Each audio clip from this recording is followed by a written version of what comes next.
صلی الله علیه وسلم وی لا صلاة لمن لم يقرأ بفاتحة الكتاب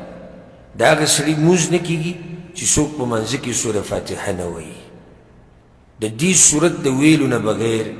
یو مونځ هم ستا نه کیږي یاد یې که یو مونځ هم نه فرض مونځ دی که نفلي مونځ دی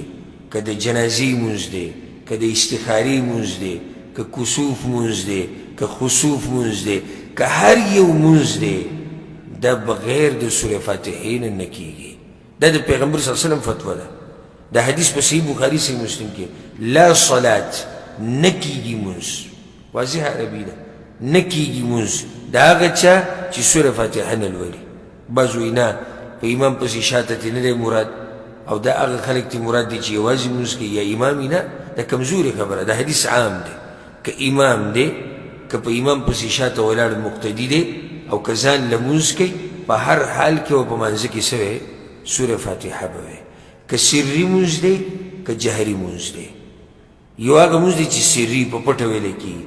نو په دې کې به هم سوره فاتحه وي که جهري مونځ دی نو په دې کې به هم سوره فاتحه وي